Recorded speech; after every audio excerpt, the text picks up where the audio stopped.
Frazier. We got Bill Karras. Is this Rocky? We got Brian Donnelly. Look at this in the left corner. This is great. I love it. I love it. All right, here we go. We're going to get right after it. I know you guys are thirsty and hungry. There is food and drink out there, only for those that stay here. I've told everyone out there that they can't have any food and drink because they didn't come in here. They probably aren't listening. Hey, I've got 3 companies. These are incredible people. They're going to be judging. You're going to be judging. If you haven't downloaded the app, do it right now. Download the app. Go to this. Should be the only event on the agenda that you can see. Click in it. There's going to be polls right there where you can be a part of the judging of these finalists. And these people are going to ask the questions that you only wish that you could ask. And hopefully they'll get all your questions. And if not, they'll be on the side afterwards and you can not punch any of them. All right, sound good? Y'all good? Y'all ready? Let's do it. Hey, I just want to let you know, these, like real quick, these are some absolutely incredible people. These people give up their time and their energy to come out here and judge something. We don't pay them to do this. And yeah. Wait, we don't get paid? Sorry, Bill. Brian's like, wait a second. I thought the check was in the mail.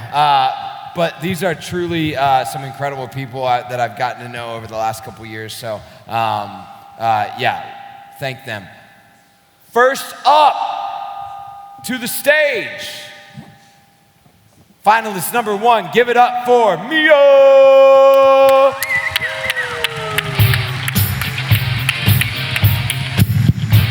Yo! Whoa! I thought I was the loudest person here. All right, 3 minutes on the clock. Let's go. Hey everyone, my name is Brian. I'm the CEO of Mia Labs, where Mia is your AI BDC agent who's actually conversational.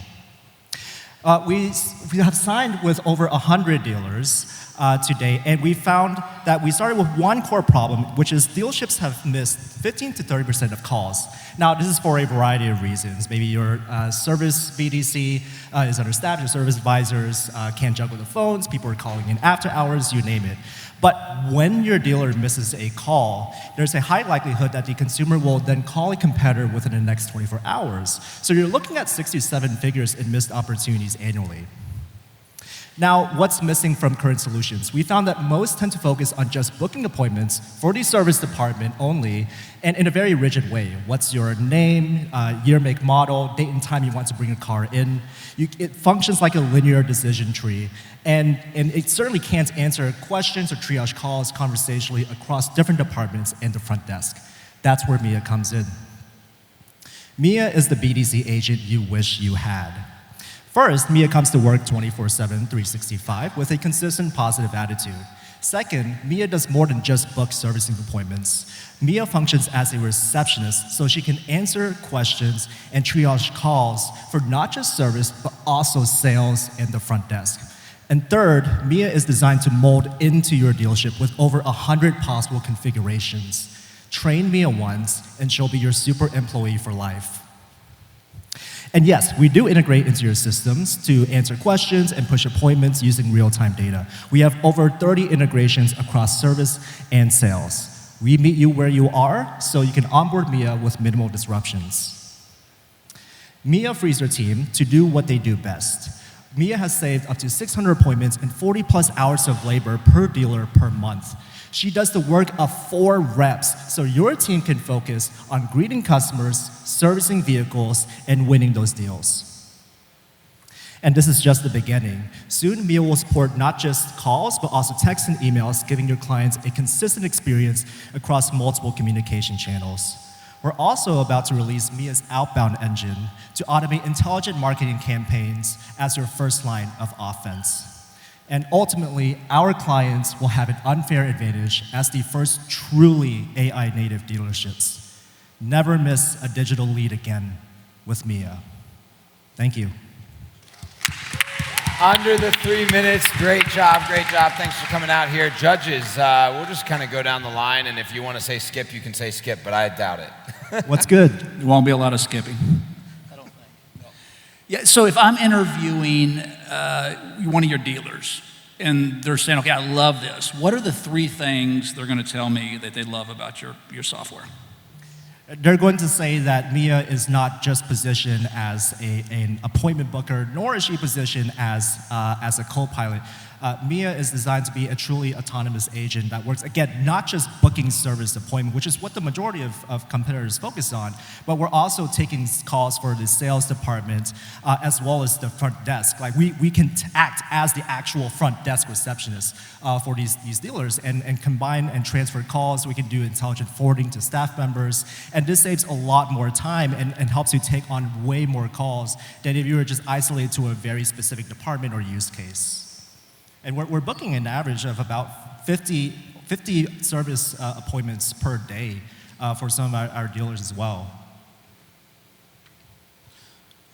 All right, there's about 8 of you out there that are doing this product. So give me why Mia in 2 buckets. First of all, use cases. You talk about outbound, which that's a little bit tougher. And you talked about not just service, but sales. So talk about use cases, why Mia is better. And then secondly, on execution, specifically resolution rates. Absolutely. Y'all ready for this? Okay, so like we mentioned, virtually every competitor has started with fixed ops, which makes sense. We have been in sales and reception from day one. Again, we want to be the first truly general and conversational agent that we can deploy at any dealership to take in as many calls going in as possible. So this is everything from kind of the basics. Of course, booking a service point, but also people calling in to ask everything from hours and directions to, hey, is this car in stock and does it have heated seats? And inventory systems are actually surprisingly complex to work with, especially when you have edge cases like multiple rooftops sharing inventory and then you have vehicles in transit. So we've buttoned this up since the first day we launched over 2 years ago. And in terms of resolution rates, we've seen up to 90% with our stores. Now, obviously, that is dependent on how each store is configured. Like I said earlier, one of the things that sets me apart is that we have quite literally over 100 different possible configurations, like everything from ring times to notification preferences to transfer preferences to the way you want her to open the call, the way you want her to answer certain questions. And so it's truly like Mia is not just another software platform.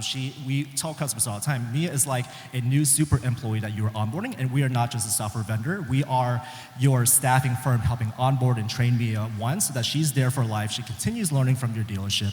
And at that point, we're also your AI and phone consultants on top.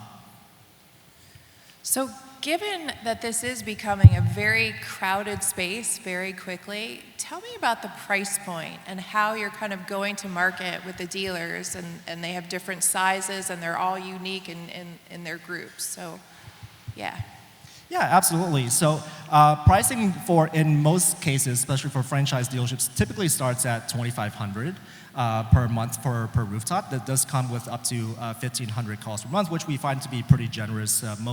Most of our customers don't always hit it unless you're talking like January when everyone's blowing the Christmas money. Then some of them do hit it. But that tends to be a pretty comfortable threshold for all of our customers. We find it to be priced relatively well, especially given the value that our dealers are seeing. Like we've had our customers estimate, okay, like realistically, the workload that Mia is taking, we're preserving your first line of defense and seeing your first line of offense. You will never miss a phone call ever again. It's 24/7, 365. So how many BDC reps how much work is Mia taking? And the estimates have come back like 3 and 4 reps consistently. So doing the work of 3 to 4 reps for the cost of half of 1 rep, it's a no-brainer for our dealerships. We started with voice. Ultimately, we don't see ourselves as just a voice company. We see ourselves as going end-to-end across a dealership, across multiple communication channels, and intelligently being the inbound and outbound engine for these dealerships, for preserving the traffic that you already have coming in anyway, and driving traffic using the leads that you're buying from these lead aggregators anyway, and doing our own intelligent outreach with Mia with very personalized messaging. Because I don't know, if you've ever gotten a text or an email from a dealership, it's all remarkably generic. And we can actually send hyper-personalized campaigns thoughtfully and unite this between all the channels, text, chat, email, call for the first time. And that's something that nobody's doing. That's what we're really excited about. As you think about it, so it sounds like a lot of the data that you're leveraging and sits inside of the dealer's kind of four walls today. As you're thinking about moving into sales, as you're thinking about doing outbound calls, what's the opportunity to plug into customer journey data? Automotive Mastermind is here, right? Thinking about, there's another company, Orbi, right, that does those things. Where's the opportunity to find customers where they are, bringing them into the dealerships? That's one of the most exciting parts. Like when we think about our high-level thesis as to like why me and where we're going, it's all around the concept of meeting the customer where they are. And when we ask dealers like, hey, what are some of your most difficult pain points today? And they say that, well, one of the biggest challenges that we think MIA can solve is we want to engage consumers when they are technically ready to buy, but they may not be aware that they're ready to buy yet. And so this comes with integration to things like equity mining tools, for example, and also having access. We integrate to the CRM, the DMS, the service scheduler, the inventory system. We know all this information about the consumer, their real sales and service history that we can then use to reach out to them proactively when it is about time, we believe, based on predictive analytics, to either buy or service a vehicle. So it's all about making this messaging to the consumer as precise and customized as possible. And that's what we find that nobody is focusing on. Awesome. All right, thank you for the questions. Grab your app, give them a hand. Thanks, all. These judges are going to grab a little app that we made for them to judge. They get to use decimal points. You don't. Use the poll. Finish that up. As you're doing that, I'm going to go ahead and call my next contestant to the stage. As you're wrapping up, hitting that poll, please welcome to the stage, Lyteflo.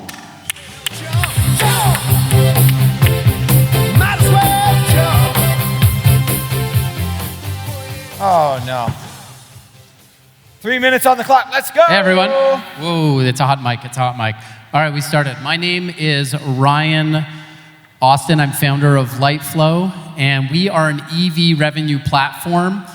Essentially, that means a suite of tools to help dealers thrive with EVs. Our mission is to help dealers sell millions of EVs in the coming years. Now, I want you to picture for a moment shopping for a house without knowing the neighborhood or the square footage, or plane ticket without knowing the arrival or departure time, or insurance without knowing the coverage or premiums. Well, that is what shopping for an EV is like today. You see, dealers have been selling one product for 100 years, and now they need to sell EVs.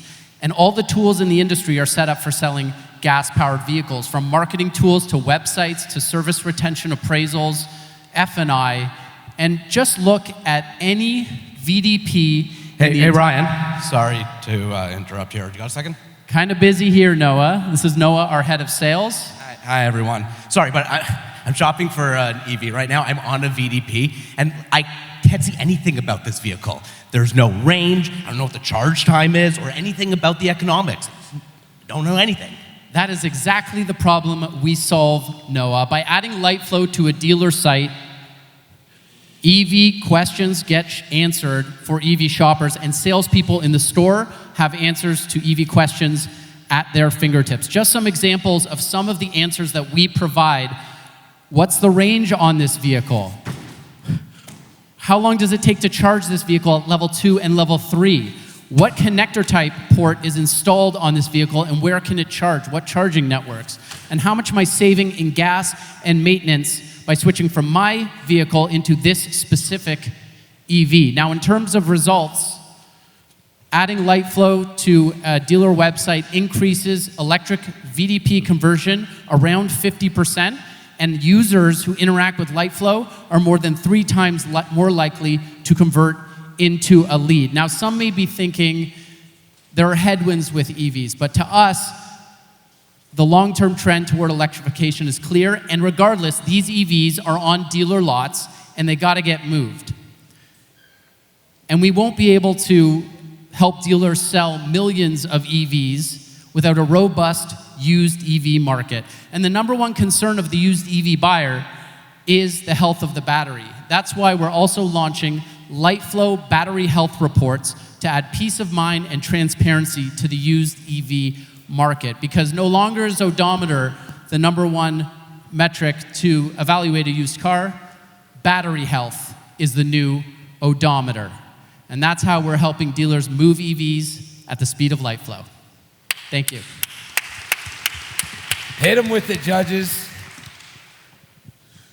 So you're sitting down with a 72-year-old dealer who actually kind of hates that he's selling EVs. There's none of those.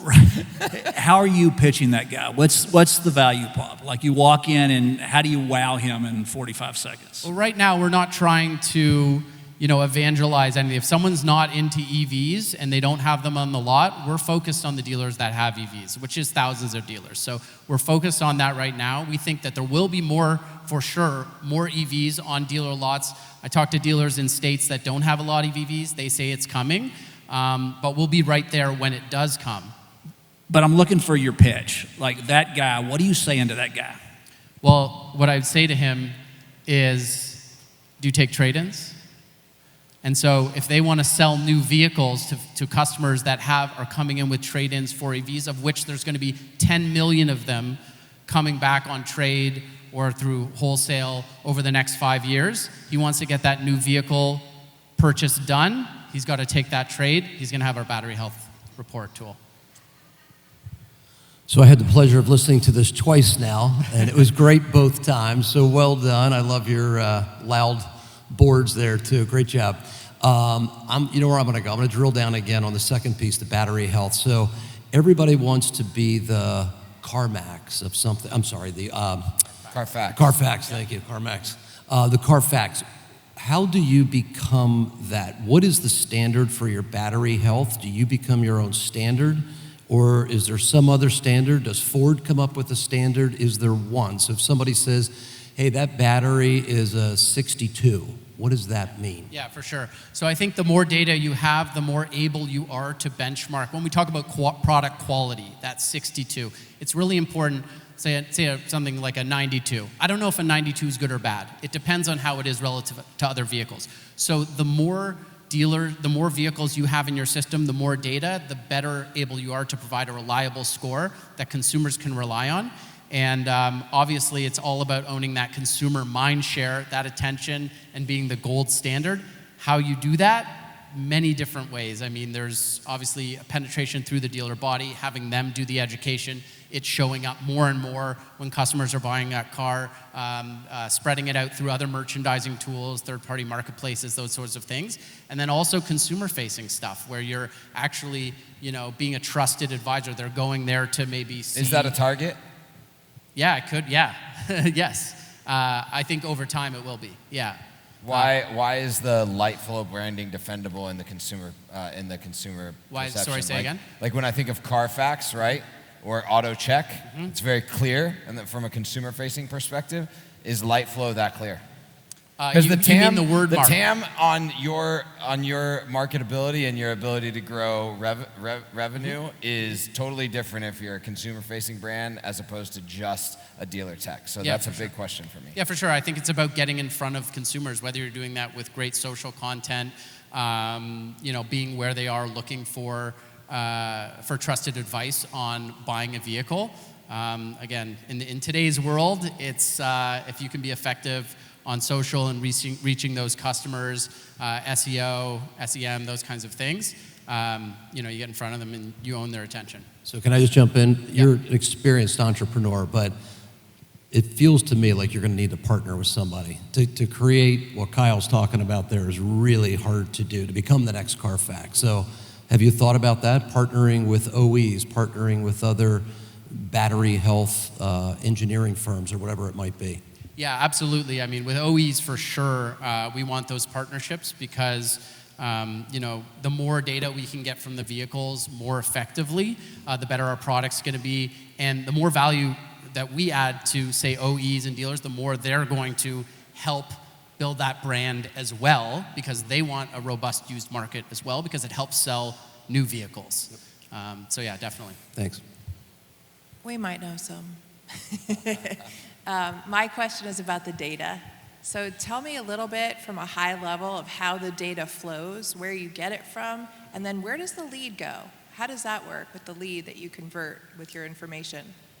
Okay, let me cover the lead one first. So we don't convert leads ourselves at the moment. I mean, we have some lead conversion, but it's not our focus. We want to optimize for user experience on the website. To get a lead, you talk about hiding information and offering something to the customer. We don't want to do that. What happens is the overall page conversion goes up because we're providing the information they need to evaluate the vehicle. So it's the dealer's lead, just a better conversion. Yeah, lead. click to call, chat, digital, all that stuff. We see that go up. The second question was about battery data, I think, or it was about the data in general. Like, where does it come in from? Sure. So EVs are very complex, and there's not one data set out there that really provides everything that you need to answer the questions of the shopper.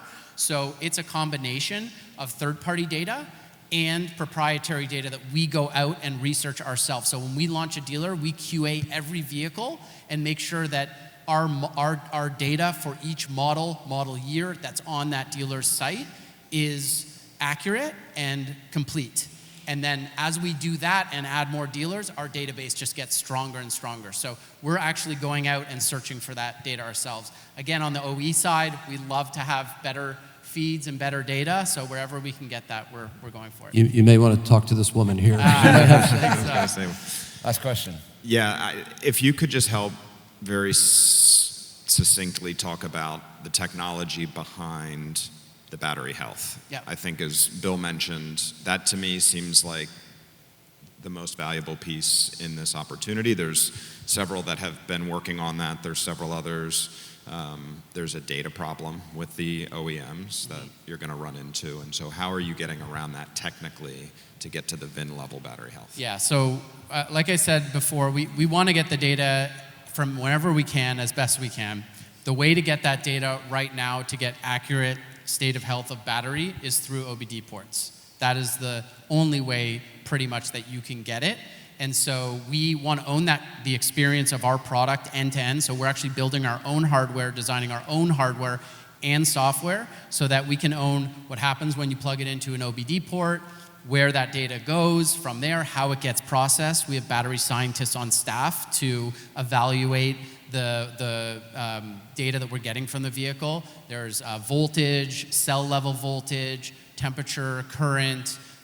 There's even state of health in some cases. And so taking all of that and then making it, crunching that, putting it through models that we build, and then making it super usable and customer friendly visually for the dealer and for them merchandising it through, on their website and those sorts of things. Awesome. Thank you so much. Give them a round of applause. Thank you, everyone. Hit your apps, hit your web store, hit your apps, go in there, hit the poll. We got one left. I don't think they have cards to throw across the stage and almost cut off the necks of all the West Her team over here. So we won't do that this time, okay? Do me a favor, judge.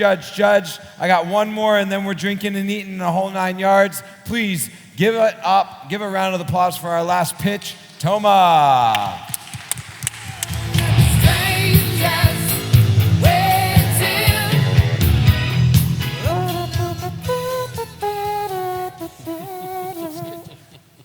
3 minutes on the clock. Let's go. All right. Hello. My name is Monik, and I am the founder and CEO of Toma. We build AI agents for dealerships. So our story is last year, we were building an AI voice product for hospitals, and I get a call from a dealer in Oklahoma who says, hey, I saw your demo, I like what you have, I want it. And I was like, why? What's going on? And he says, I've cycled through 4 AI solutions already. It's been a disaster. I'm drowning in phone calls. I need help. So I get on a call with him, and then I ask him a bunch of questions, which is, what's going on? Like, what's the problem? With the remote, maybe. So I asked him what the problem is, and he goes on and says, hey, look, customers are getting really frustrated. They're getting stuck in these circles with AI and loops, and then their AI is saying, promising like false things like loaners for oil changes and whatnot, and they're showing up to the dealership really pissed. Even some threatened to shoot someone. So things like that were going on, and he had this wall of shame, as he calls it, these are like actual reviews from the dealership, by the way. So he was like, I need to get this fixed right now. So what we do is we get on a plane and we go to Oklahoma. So my co-founder and I are over there. So first, the dealer sizes us up and he says, looks like you guys are Silicon Valley engineers. And he roasts us the whole time we're over there. But along with it, he puts us through this intensive boot camp where what we're doing is, first week, we work the express shop, do a lot of oil changes, get a lot of grease on our hands. Next week, he asked us to speak to every person at the dealership, and they had 7 locations. So we spoke to 400 people in a span of a week. And then the third week, he said, go take calls at the BDC. So we start answering calls left, right, and center. Every third call, I'm like, I turn around and I ask them, like, what do you do in this situation? So that's where we get a taste of like how complex and nuanced this operation is. And now we're wondering, what do we do? How do we get this to work? This is why the AI systems are failing. And that's when like something that we did in the Silicon Valley helped us, which is reinforcement learning. So that's a technique of teaching AI by nudging it to, it's like how you learn how to drive a car, where you have an instructor that, you're kind of picking it up on the way, but you also have an instructor nudging you to move in a certain direction until you don't need them. And the experience is delightful post that. So that's what Toma does.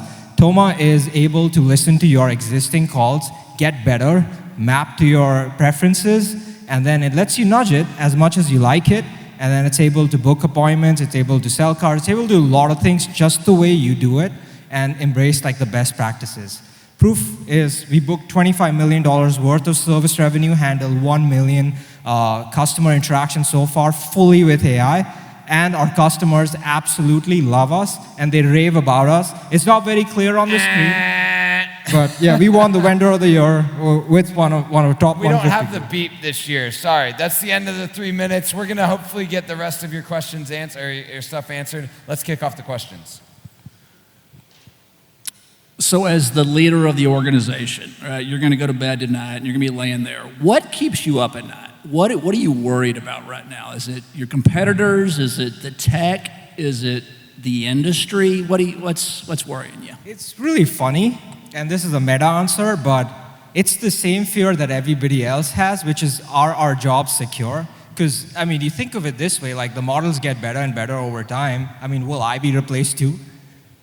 That's like a more meta thought, but like it actually translates to everything. Like that's just how technology is. So yeah, I feel the same. So you are, I would call it the second generation of AI in automotive. There was the first generation a couple of years ago. Yep. Now there's a second generation, and you guys are the cool kids with new technology. What are you going to do 2 years from now when the next cool kids come along? How are you going to be able to compete there? So I think the one differentiator is speed, obviously building and listening to your customers. I think that's something that's a choice that people make, and they stop listening to their customers eventually. For example, I've listened to 2,000 calls on 3x speed, but I've heard it all. Like at the BDC, we answered calls ourselves. So it's like, attention to detail. And if we continue that, as a company, as you're building it, you have that in every department, every team member kind of follows that, then I don't think competition is the problem, really. It's really like you getting worn out. Well, let me just follow up on that. Brian and I were talking about this. It seems like the pre-chat GPT, post-chat GPT, and I'm giving him credit for his idea, big difference. So whatever that next chat GPT is, that's what I'm talking about, we'll that use next it. tech platform. Whatever it is, we'll use it. That's how we built our product, as a platform, and it's not like tied to a specific model. Like I think we had this question in the last, the studio question was, which models do you use? We use all of them. We use whichever one's best, and we in fact switch during a single phone call. Because we don't want to be tied to it, because what if Google does a better job at something tomorrow, and OpenAI is catching up with them? Like, okay, we'll switch. Because we want to give what's best for the customer, not like which t-shirt color I like or something like that. It's not my choice. I have a practical technology question. All right, go for it. So We're in the second generation of auto AI. Ever since auto AI chatbots started, I've tried to break them, and we've all seen, how it's evolved over the years. What makes Toma different from all the players in this space? And what specifically happens when you go from the automated answering to when you need to speak to an actual human? So I think the first part of the question is what makes Toma different? I think what makes a bad employee and a good employee. When you get a good employee, you don't need to do the work. When you have a bad employee, you still have to do all the work. And that translates to you have high transfer rates, for example. So anytime people are trying to use it, most of the calls are still being transferred to the human. So that is significantly lower with Toma. And the only way you can achieve it is through personalization and customization. And that needs effort. But having the dealer customize it themselves is a lot of work. Nobody wants to put in that effort. So is there a quick way to learn it? I mean, that's something that our platform offers. So we're able to, each dealership is like a fingerprint. It's like unique in its own way, and we let the dealer express them without a lot of effort, through the AI agent. So that's one thing. And I think the second part of the question was what happens when someone asks for a transfer? Just that feature of when you go from the automated AI to a human. Yeah, so there are multiple ways. There's something which is known as warm transfer. I don't know if you've had that, where the AI puts you on hold and then gives the person the context and then connects them. That's something we built out, as a need. But in practice, we realize customers don't like it because they have to be on hold longer. They'd rather just talk to someone. So there are a lot of solutions to that problem, but it depends on what your customers are used to and what they like. But you usually, if they want to talk to someone, please let them talk to someone. We're not going to keep them. So I liked your hospital analogy. What opportunity is there for Toma outside of dealerships? I don't know. We haven't looked. It's been a while, and I think there are enough problems within automotive itself that could be solved. You're right in the sense that this problem is a very general problem, but there's a lot of nuance to automotive itself that I don't know when we'll be able to get to other problems. For now, this is pretty good. We had a matrix in mind. It's there's text, different channels. You have different departments, and then you have inbound or outbound. Now, if you multiply each one of them, you get a new company. You could literally pin every single company here into one of those buckets. Now, is having everything into one, is augmented reality going to be another channel? I don't know, but I think that'll be evolving. But it's probably vertical AI is going to be tied down to one specific vertical, and that's what makes it really nice. Imagine using CVS's automated attendant for dealerships. I don't know I don't know how much it will translate. Yeah, what kind of medicine? Transmission can I get you? Hey, Toma, thank you so much. Give him a hand, Also, as you give him a hand, vote for your final vote here. These are giving that final vote. Again, thank you so much to the Shop by Ford Direct. Thank you to all of my wonderful judges. They've had to put in double work today, this morning and this afternoon, ask diligent questions both times. They were amazing. I'm really, at this point, going to just talk for a couple more seconds so you all can vote, and so that our fancy little system in the back can take fancy little screenshots, and then we can fancily say fancy enough times to where someone can put on this next screen who's going to win, so that I know who's going to win and I can announce it. And Elena's over here I've moderated enough things to know exactly what you're doing right now, saying words that don't actually even make sense. Hey, tonight we are going to have our happy hour by Reunion Marketing. Tomorrow morning we start bright and early at 8:30. Breakfast will be starting to serve at 7 o'clock. So if you're that early riser and want to get in there, yes.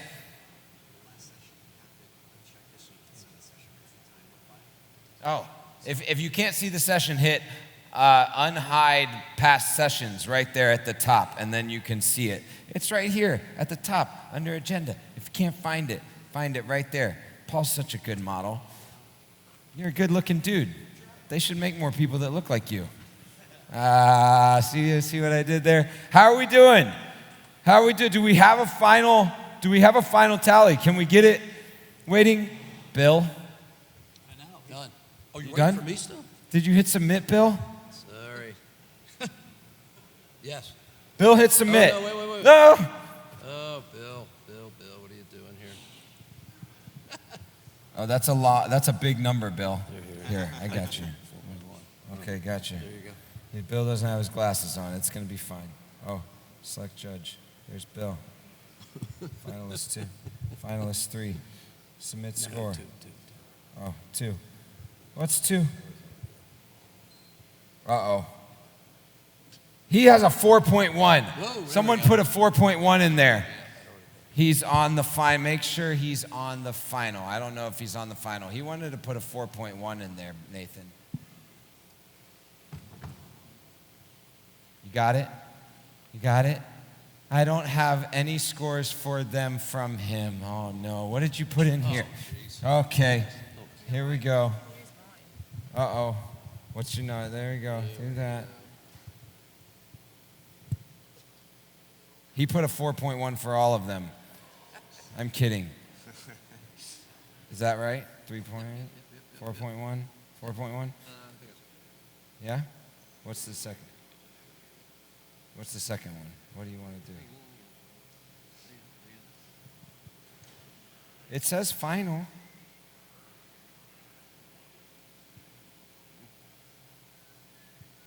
.8, 4.1, 4.4. Did you hear that, Nathan? 3.8, 4.1, 4.4. They're going to see all of their scores here in just a second. If we don't get Bill's, just throw the scores up there, Nathan. I'll do math real fast. Or is it that close? It might be really close. It might.